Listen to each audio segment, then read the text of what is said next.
Good morning. I'm here at Kilo Strength at Huntington Beach. I'm going to film a comprehensive deadlift warm-up and workout video.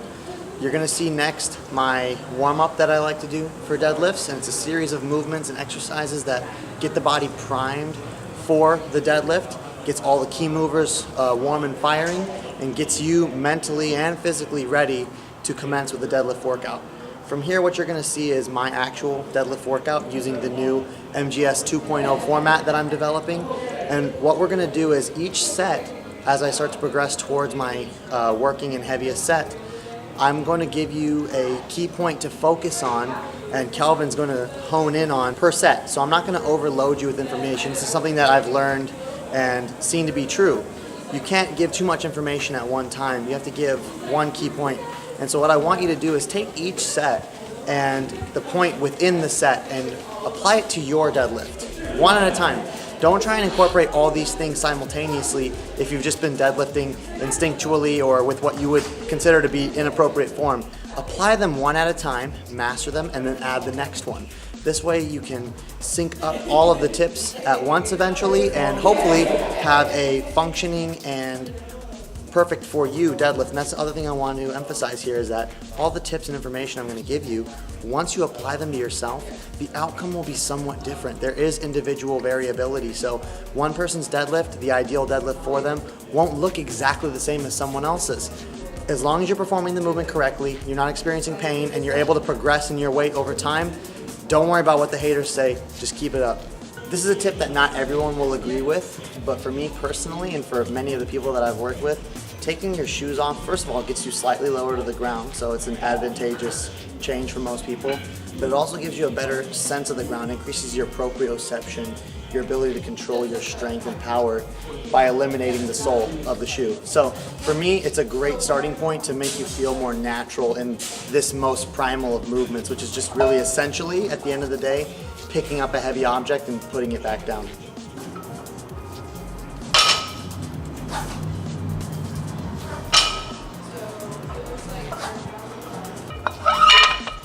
My second tip for you relates to the setup for the deadlift. Now that you have your shoes off, you got some weight on the bar, you want to get going, the first thing you need to do is set your feet and hands correctly for where you want them during the lift. This is often overlooked and a cause of people's form being poor, to be honest with you, because they've set their feet incorrectly in relationship to their hands. Now this is a conventional deadlift video, not a sumo deadlift or a stiff leg deadlift or any other variation thereof.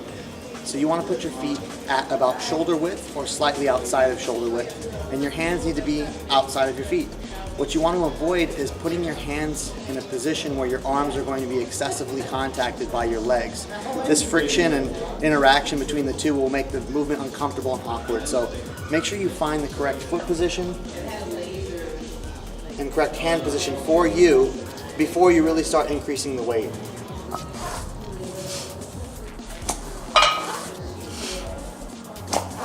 All right, so you have your shoes off and you have your feet set. My next point for you is going to be your grip position.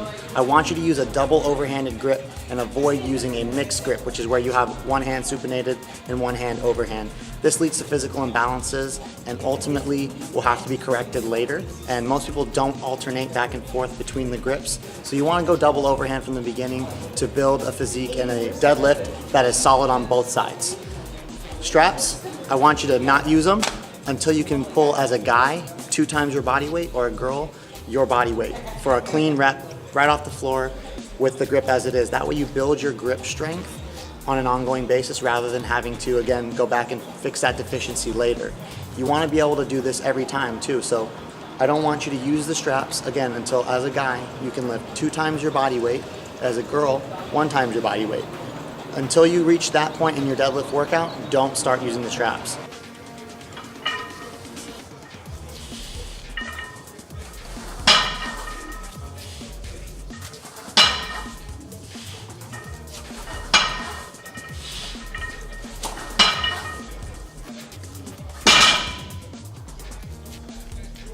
Okay, so the weight's starting to get a little bit heavier now.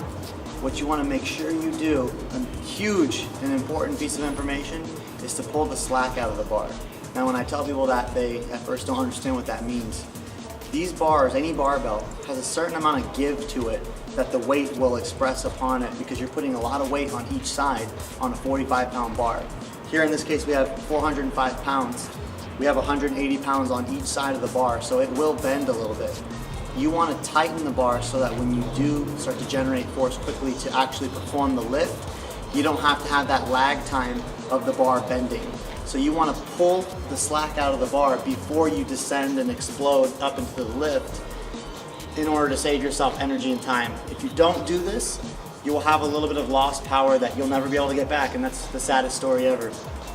Now this might be my most important tip of all because it relates to preventing injury from the deadlift. Many people out there will tell you that the deadlift is an unsafe movement and it will lead to injury, and the truth is it can.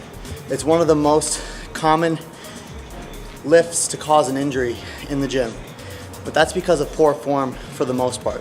Now, whenever you're moving extremely heavy weight over time, there is a chance of injury, but it all comes to how you can minimize that risk. And with the deadlift, the number one way to do it is to have a stable and neutral spine, because this is the platform from which you generate all your power. The way you get in this body position is to pull your lats back and push them down, essentially trying to tuck your lats into your back pocket. Now I'm wearing tights, I don't have pockets, but if I did, you're pulling the lats back and forcing them down to create that stable body position.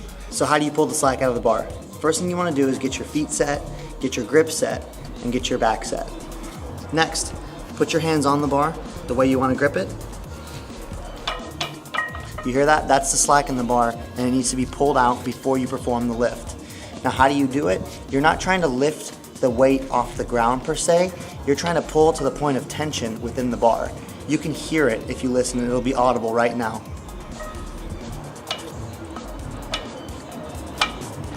So I'm not bending my arms or straining my back, I'm actually just pulling the weight tight